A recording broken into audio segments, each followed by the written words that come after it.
Continuing to our next chapter, third generation solar cells, DSSC, which stands for dye-synthesized solar cell. These types of solar cells are independent to p-n junction for the separation of photo-generated charge carriers.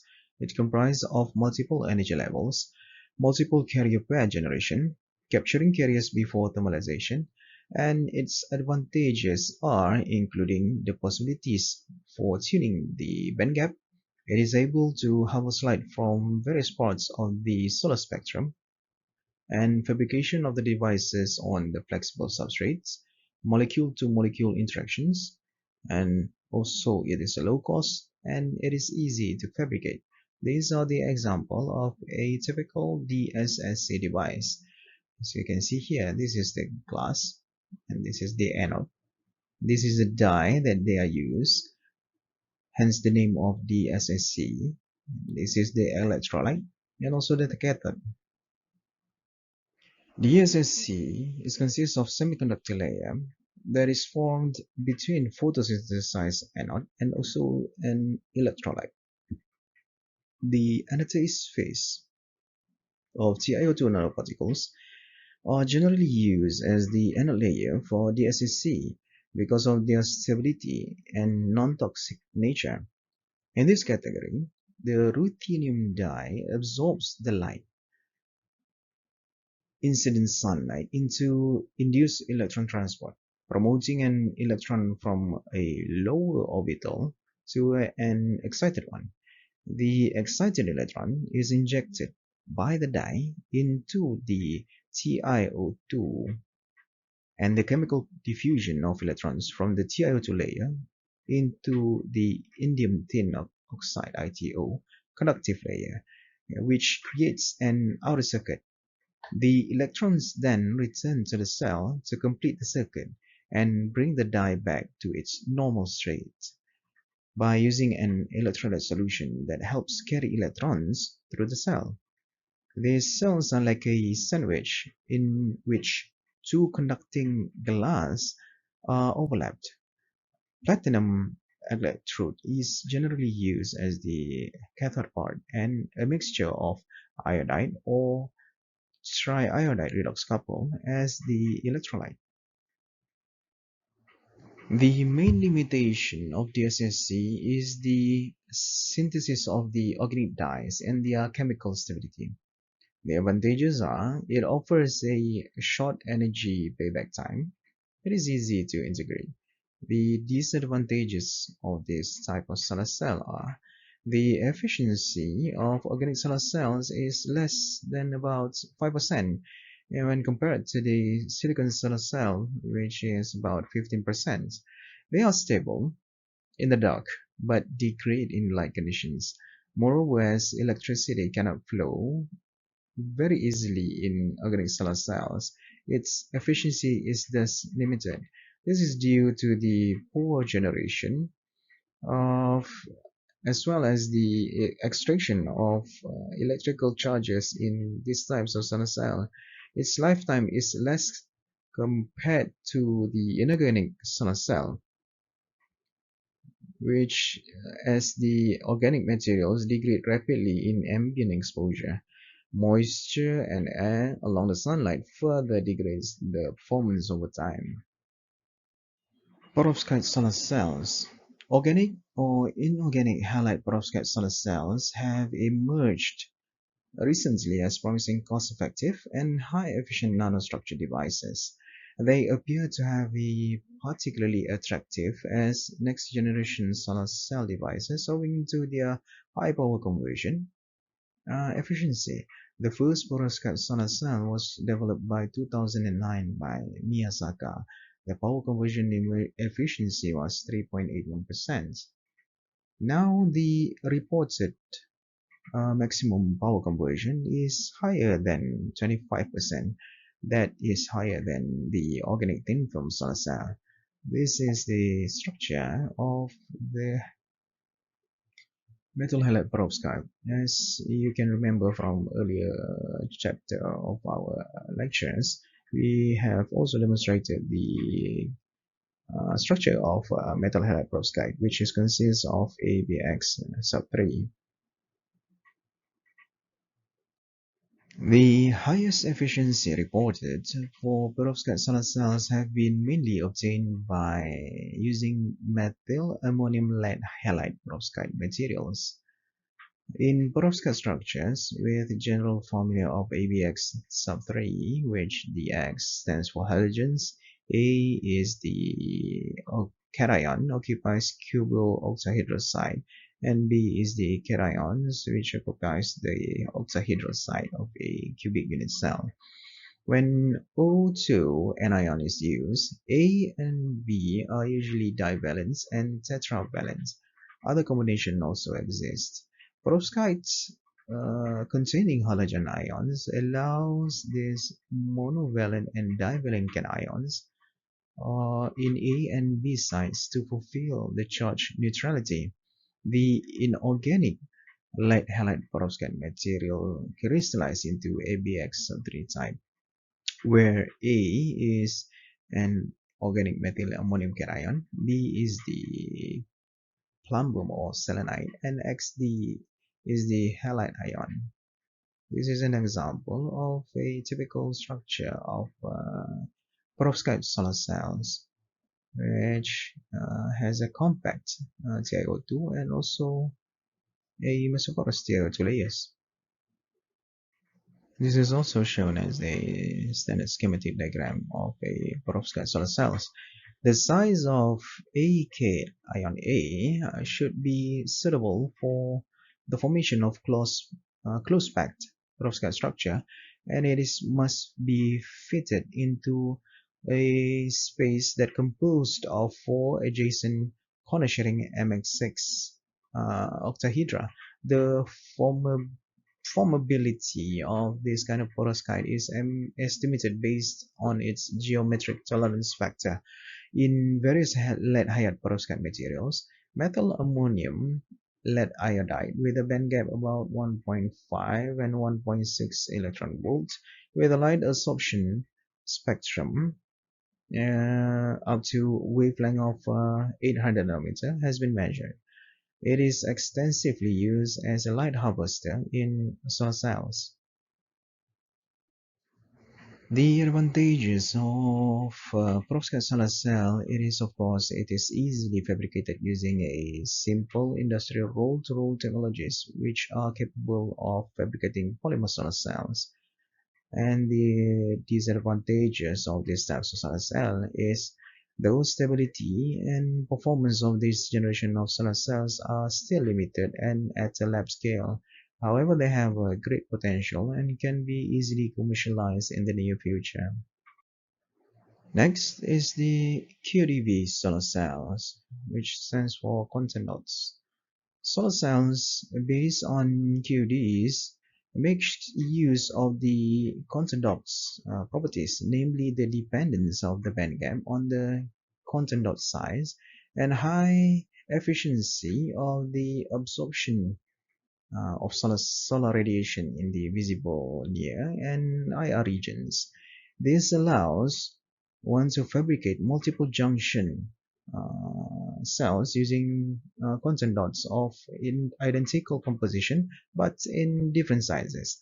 The ECE reached a value of about 9.2% by the year of 2015, 10.04 in the beginning of 2007, and the highest recorded was 13.4% in 2017. So the advantages of these solar cells are undoubtful, which includes high stability and high light absorbance.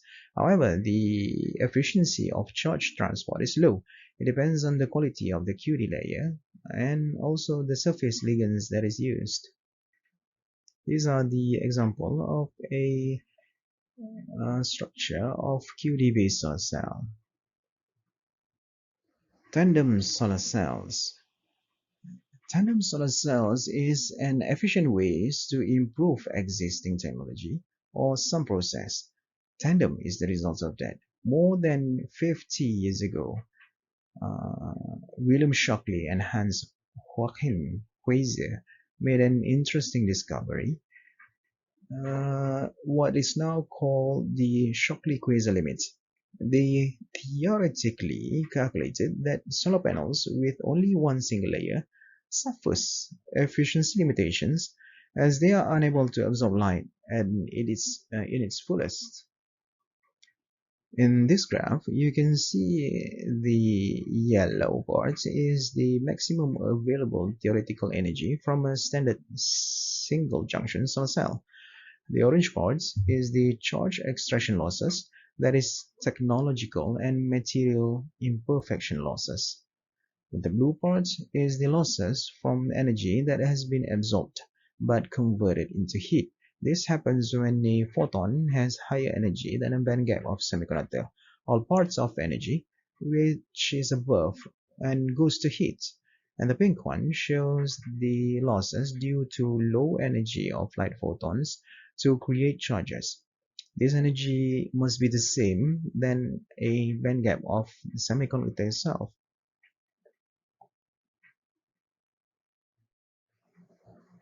Types of tandem cells that can be grouped mainly depending on the material that I use, which consists of organic, inorganic, or both, which is hybrid. And then its classification goes deeper of what kind of connection type that is used, such as subcell stacked, monolithic, or optical splitting. Compounds of tandem module with silicon here are separated as to show their perspective. Organic tandem solar cells, the first one. This organic photovoltaics or PV goes straight in making cheap cells with a small or medium efficiencies. Tandem cells with only polymer materials has a power conversion less than 10%. This kind of solar cell are expected to reach around 15%. The advantages of the solar cell are mostly because of its favorable due to cheap production and of course semi-transparency. However, the disadvantages are it has a low efficiency. This is an example of a structure of a tandem solar cell. As you can see here, it consists of both perovskite solar cell and also the silicon solar cell. This is only for a one junction solar cell of tandem. Inorganic tandem solar cells, the second one. The only commercial available for this kind of solar cell, to my knowledge, are made of 3,5 group materials that are sometimes called mother and father of the technology, mainly because 3,5 semiconductor compound solar cells has been leading in conversion efficiency since the start of single junction solar cells, and tandem cells made from this material were steadily increasing too. For the world record efficiency for three-junction cell, which consists of gallium indium phosphide, indium gallium arsenide, indium gallium arsenide, reaches a 44.4% efficiency under 302 of sun. And four-junction cell, gallium indium phosphide, gallium arsenide, gallium indium arsenide phosphide, gallium indium arsenide, reaches 46% efficiency with 508 suns. These types of cells is less effective than these laboratory world records, are mainly used for space applications like satellites or with difficult and expensive concentrator systems. This is because of this kind of cells, three junction or four junction cells is very high price, yet it has a very high efficiencies. The advantages of this type of solar cells are they are very high, have a very high efficiency, and of course they can have a bandgap tunability by the elemental compositions in alloy, which bandgap is a semiconductor property showing that minimum energy is needed to move the valence like band to a conduction band. Okay, so it also has a good range of lattice parameter. Lattice parameter is a network of atoms in single crystalline material, and band gaps to choose from. Of course, also it has a higher resistance against high energy rays in space, smaller efficiency degradation by heat compared to the silicon cell cells. Quite interesting. Huh? However, there are also disadvantages for these types of solar cell. Of course, they are very expensive, and these structures are very complex to manufacture, which contributes to the high increase of cost. Hybrid is the third type of tandem cells. It is where the solar industry perspective, which is the perovskite, steps in. Perovskite tandem has been proven as quite efficient and low cost. That is mostly because of the cheap materials that are being used. These combinations also have a strong optical absorption and long diffusion length, and the ability to be printed by roll-to-roll printing technology. On the other hand, as I mentioned earlier, perovskite is still in developing, thus the stability is still questionable. Thus, perovskite tandem cells also suffers from the issue as well as recombination losses, bandgap optimization problem, limitation, transparent conductive or solid reflections, and also the parasitic absorptions. In the light of hybrid type of tandem, it is also worth mentioning of the SSC solar cells, which also has a promising future. It is an example of a different view to solar cells, which is quite an interesting structure, which is partially transparency and also low price. These cells are being used for semi-transparent and flexible modules, but there is still in an early commercialization stage. This is mostly due to the lack of the efficiency, of course. Using this kind of tandems has many perspective because it also has a big potential to reduce the price of solar cell industry and can be semi-transparent. Efficiencies of these tandems range here from 8 to more than 17%.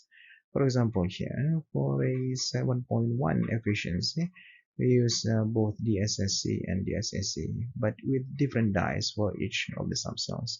And for 12.3% efficiency, they use the SSC and CIGS.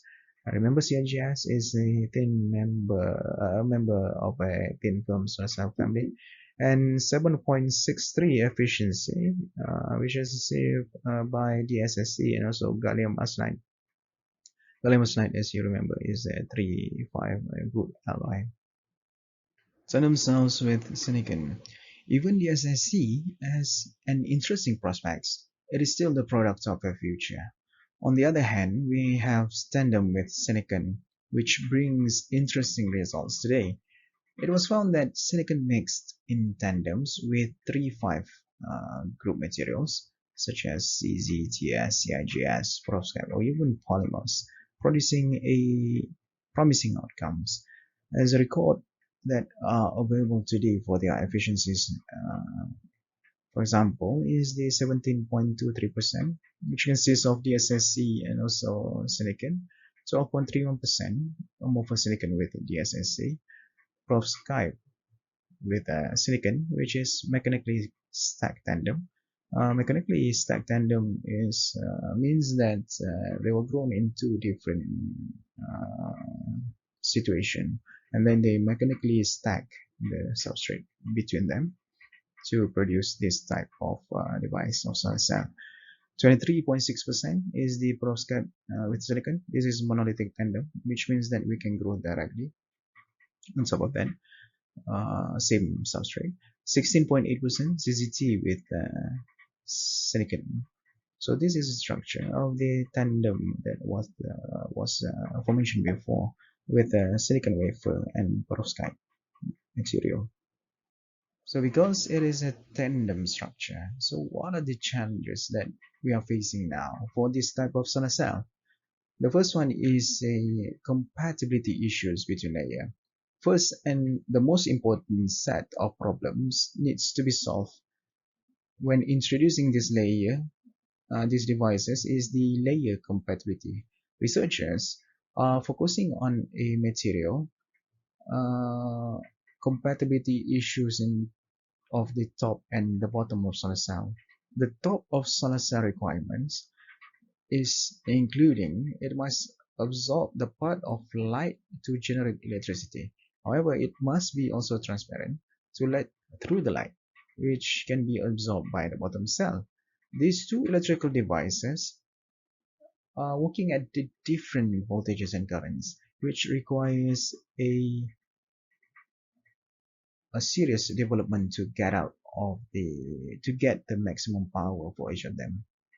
And also producing a stack of materials, you will need to have a mechanical compatibility for all stack just to keep it away from cracking with the temperature changes.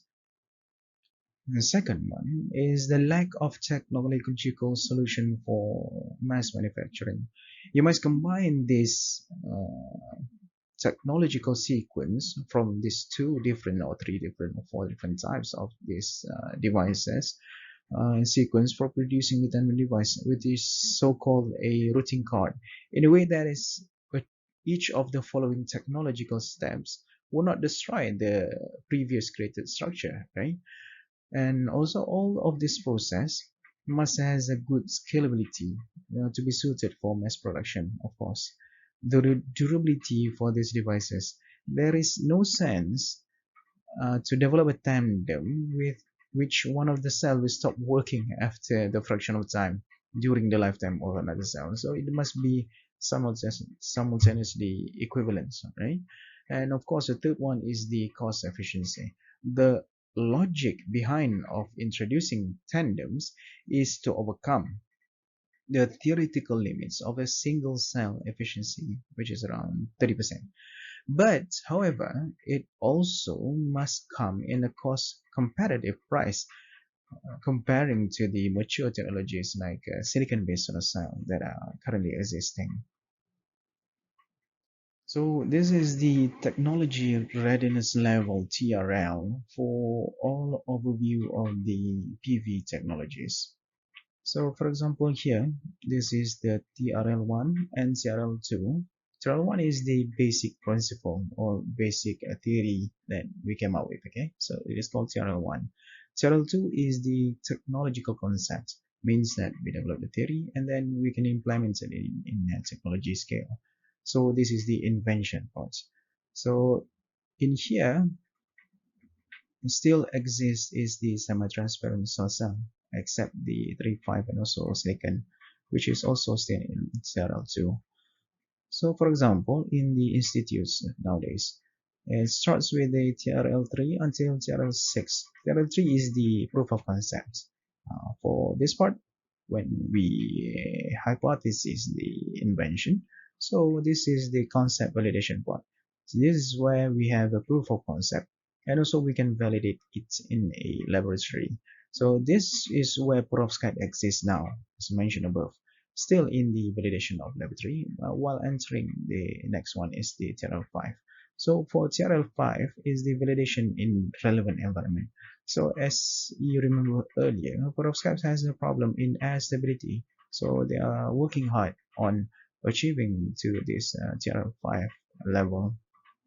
So 3 and 5 materials are in TRL5 until TRL7, which is consists of TRL6, which they can demonstrate the technology in terms of efficiency, and also the TRL7 prototype at the pilot scale. This is including the implementation of a mass scale ability of the devices that was fabricated, right? So in TRL8, the system completed and qualified, and also channel 9 is proven in operation, which is in the factory. Okay, so in this in factory it just starts with the end of TRS6 until the TRS9. So this is where we can sell the devices that we have fabricated. So CIGS and CDTE is around here, and of course silicon and also silicon. So these are the example of a summary of efficiency that exists until 2020. So as you can see here, there are multi-junction cells, which is in color of purple ones, and also a single junction gallium arsenide, and also crystalline silicon cells, which is in the blue ones, and the thin film, the green one, which consists of CIGS concentrator and CIGS and CDTE, and also amorphous silicon and hydrogen, which is stabilized. And we also have the emerging PV here, which is including the aforementioned DSSC, perovskite, organic cell cells, organic tandem, organic cells, and also quantum dot cells, all of kinds of it. So as you can see here, the multi-junction cells, for example, they have been existed from early 90s, right?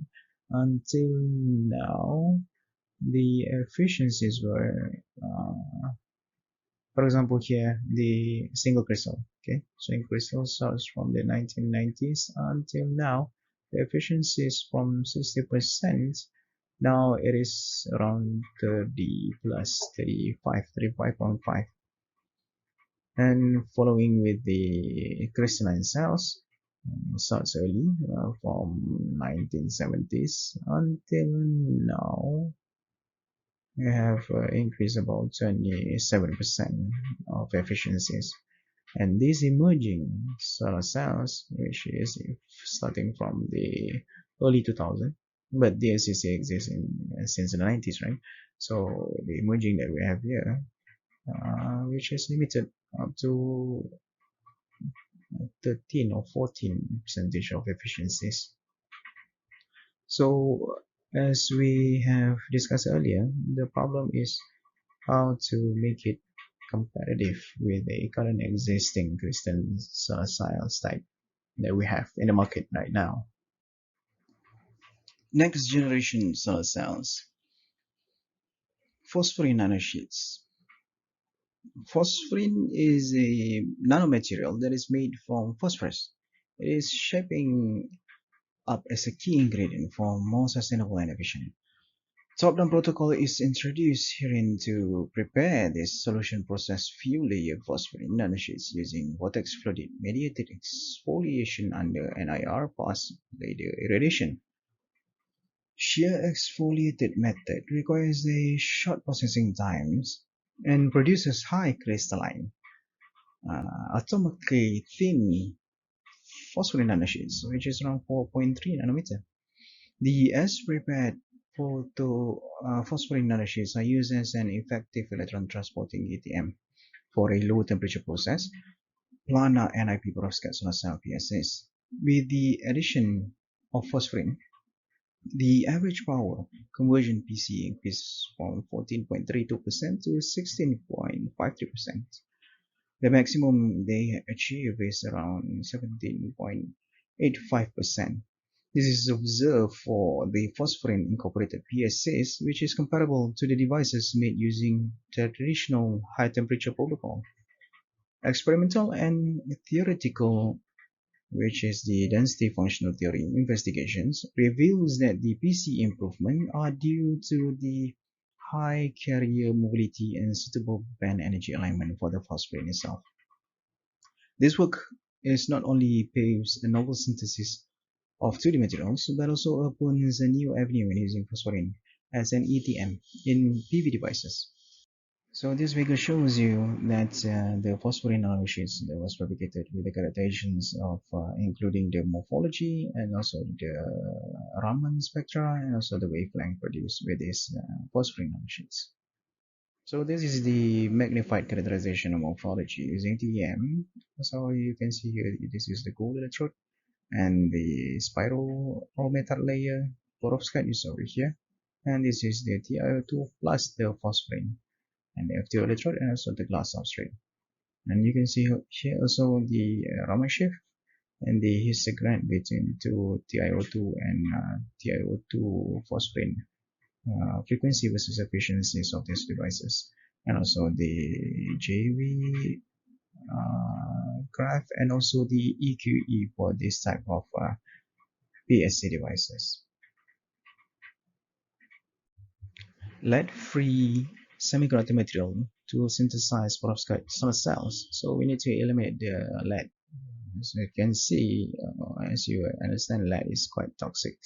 So the new semiconductor comprises of potassium, barium, tellurium, bismuth, and also oxygen that could replace the lead-based semiconductor used in current perovskite solar cells, inorganic or double perovskite oxide semiconductor.